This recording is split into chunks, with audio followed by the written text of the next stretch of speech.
Proses naturalisasi pemain Malaysia menuai kritik tajam dari media dan tokoh sepak bola Vietnam. Mereka menilai ada indikasi pelanggaran regulasi FIFA karena tidak adanya garis keturunan yang jelas pada beberapa pemain. Media Vietnam terkejut dengan kuatnya dukungan negara-negara Timur Tengah terhadap usulan Indonesia dalam kualifikasi Piala Dunia. Langkah ini dianggap strategis demi mewujudkan keadilan dalam sistem pertandingan di babak keempat. Rumor kepindahan Eleanor Reynders ke Bali United menguat seiring kedatangan Johnny Jensen sebagai pelatih baru. Jensen tak menutup kemungkinan mengajak Reynders bergabung usai kontraknya di Eropa berakhir. Jangan lupa klik tombol subscribe dan aktifkan lonceng notifikasi, agar Anda tidak ketinggalan setiap pembaruan penting dari kami.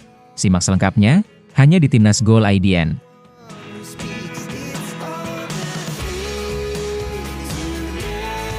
Naturalisasi pemain di Timnas Malaysia kembali menjadi sorotan tajam, kali ini bukan hanya dari dalam negeri, tetapi juga dari tetangga ASEAN seperti Vietnam. Media Vietnam mempertanyakan keabsahan proses naturalisasi yang dilakukan oleh Federasi Sepak Bola Malaysia. Mereka menilai bahwa sejumlah pemain tidak memiliki ikatan darah yang jelas dengan Malaysia, sehingga patut dicurigai sebagai pelanggaran regulasi FIFA. Warga Vietnam dan komunitas ASEAN mulai membandingkan pendekatan Malaysia dengan Indonesia.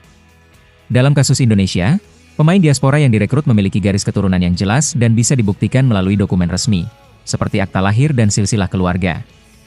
Sebaliknya, proses naturalisasi di Malaysia disebut-sebut jauh lebih longgar dan penuh celah. Beberapa media Indonesia bahkan mengangkat isu ini secara terang-terangan, menyebut bahwa Malaysia bisa saja menghadapi sanksi berat dari FIFA dan AFC jika terbukti menyalahi prosedur. Media Vietnam melaporkan bahwa sebelum pertandingan melawan Vietnam, ada desas-desus kuat soal manipulasi status kewarganegaraan pemain Malaysia. Mereka juga menulis bahwa sejumlah media di Indonesia menduga kuat FAM terlibat dalam kecurangan sistematis demi memperkuat tim secara instan. Jika benar, tindakan ini tak hanya mencoreng integritas sepak bola Malaysia, tapi juga berpotensi memengaruhi hasil kompetisi secara keseluruhan. Dalam dunia sepak bola internasional, isu legalitas pemain sangat krusial dan menjadi prioritas federasi global seperti FIFA. Situasi ini turut menimbulkan komentar dari pelatih dan tokoh sepak bola Vietnam dan Malaysia. Beberapa pelatih Vietnam secara terbuka menyuarakan ketidakpuasan dan meminta transparansi penuh dari FAM.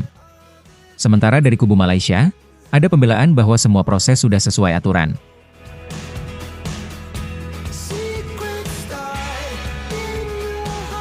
Media Vietnam Soha secara terang-terangan mengaku terkejut melihat gerakan diplomatik yang dilakukan Timnas Indonesia jelang putaran keempat kualifikasi Piala Dunia. Mereka menyoroti dukungan masif dari negara-negara Timur Tengah yang sepakat mendukung proposal Indonesia untuk mengubah skema penyelenggaraan round 4. Ini dianggap sebagai langkah strategis PSSI untuk memastikan jalur menuju Piala Dunia lebih adil dan minim kontroversi. Keterlibatan negara-negara Timur Tengah secara langsung dinilai menunjukkan kekuatan diplomasi Indonesia dalam sepak bola Asia saat ini.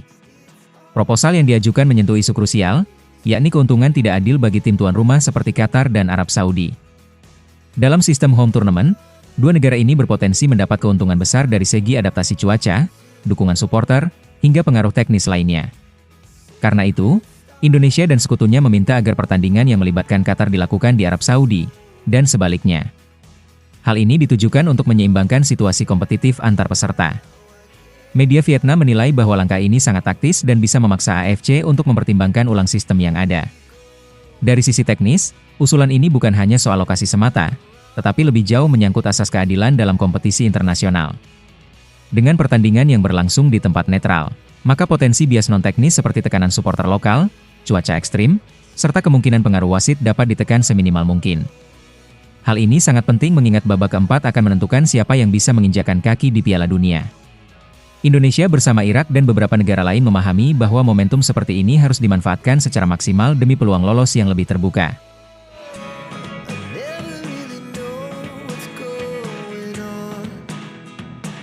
Invasi pemain dan pelatih asal Belanda ke Liga 1 Indonesia tampaknya semakin masif, dan kini perhatian tertuju pada Eleanor Reynders. Rumor kuat berhembus bahwa Reynders akan bergabung dengan Bali United musim depan, apalagi mantan pelatihnya di PEC Zwolle Johnny Jensen resmi menjadi pelatih kepala klub asal Pulau Dewata tersebut. Johnny Jensen mengakui bahwa ia sudah menjalin komunikasi dengan sang gelandang. Dalam wawancara dengan Bali United TV, Johnny mengatakan secara terbuka bahwa dirinya punya niat mengajak Reynders bergabung.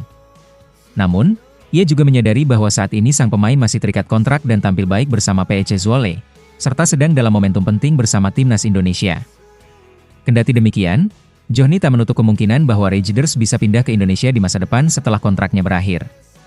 Dari sisi teknis, kedatangan Eliano Raiders tentu akan menjadi tambahan besar bagi kekuatan Bali United. Ia dikenal sebagai gelandang kreatif yang mampu mengatur tempo permainan, sekaligus memiliki pengalaman dari Liga Top Eropa. Jika transfer ini terrealisasi, maka Raiders bisa menjadi pusat permainan di lini tengah dan mengangkat performa Bali United secara signifikan. Apalagi dengan adanya chemistry yang sudah terbangun dengan Johnny Jensen, adaptasi sang pemain di Liga 1 diprediksi tidak akan sulit. Selain Raiders, sejumlah pemain keturunan Belanda juga santer dikabarkan bakal merapat ke klub-klub Indonesia. Nama-nama seperti Tom Haye, Justin Hubner, hingga Shane Patinama terus dikaitkan dengan Persija Jakarta dan beberapa klub lainnya. Jika tren ini terus berlanjut, dominasi pengaruh Belanda dalam sepak bola Indonesia bisa semakin besar dalam beberapa musim ke depan.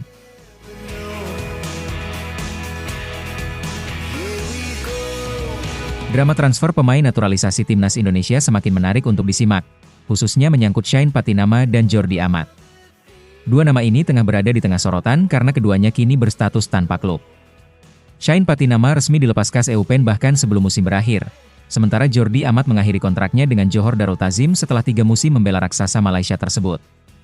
Kondisi ini langsung memancing spekulasi soal kemungkinan keduanya berlabuh di Liga 1.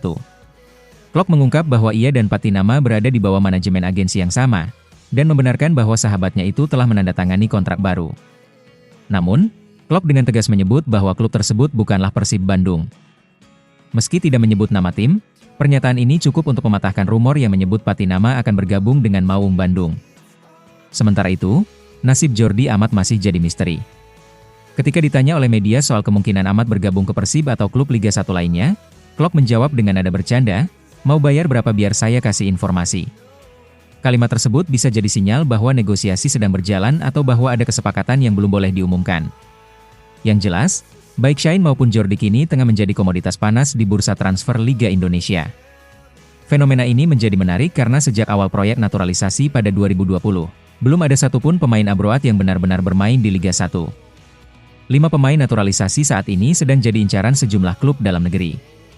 Jika salah satu dari mereka akhirnya merapat ke Liga 1, itu akan menjadi babak baru dalam sejarah naturalisasi timnas Indonesia, sekaligus menjadi tolak ukur kualitas Liga Indonesia di mata para pemain diaspora.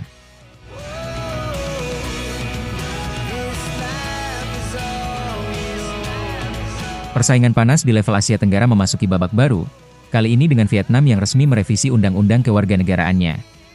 Tujuannya jelas, membuka jalan bagi para pemain diaspora keturunan Vietnam di luar negeri untuk bergabung memperkuat tim nasional. Langkah ini langsung dikaitkan dengan kebangkitan timnas Indonesia yang sedang naik daun berkat program naturalisasi besar-besaran. Media Vietnam sendiri menyebut ini sebagai momen bersejarah sekaligus sinyal bahaya bagi rival regional. Presiden PSSI Erick Thohir langsung menanggapi manuver Vietnam ini. Ia menyatakan bahwa perubahan tersebut bukan langkah biasa, melainkan bentuk persaingan langsung yang serius. Vietnam, yang selama ini dikenal kuat dalam pembinaan lokal, kini mulai membuka mata terhadap kekuatan diaspora seperti yang dilakukan Indonesia. Media Vietnam menyebut transformasi ini sebagai bentuk respon keras terhadap dominasi baru Indonesia di kancah ASEAN. Namun, Erick Thohir mengingatkan bahwa naturalisasi bukan satu-satunya jawaban untuk membangun tim nasional yang kuat. Ia menegaskan bahwa Indonesia tidak boleh hanya bergantung pada pemain naturalisasi tanpa fondasi pembinaan usia muda yang solid. PSSI pun kini sedang mengarahkan fokusnya ke pembenahan sistem pembinaan pemain muda agar Indonesia punya prestasi yang tidak hanya bersifat instan, tetapi juga berkelanjutan. Situasi ini menandai fase baru rivalitas antara Indonesia dan Vietnam. Jika sebelumnya rivalitas hanya terjadi di lapangan hijau, kini strategi kebijakan negara pun menjadi bagian dari persaingan. Vietnam tak ingin terus-menerus berada di bawah bayang-bayang Garuda, dan Indonesia menyadari bahwa keunggulan saat ini bisa sewaktu-waktu berubah. ASEAN bersiap menghadapi era kompetisi baru, dan Indonesia tak boleh lengah jika ingin tetap di puncak.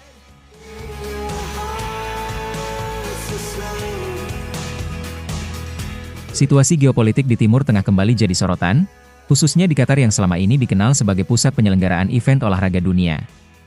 Ketegangan yang terjadi di kawasan tersebut membuat posisi Qatar sebagai calon tuan rumah putaran keempat kualifikasi Piala Dunia menjadi tidak pasti.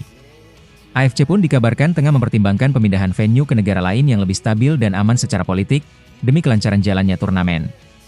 Tak hanya Asia, kekhawatiran juga merambat ke Amerika Utara.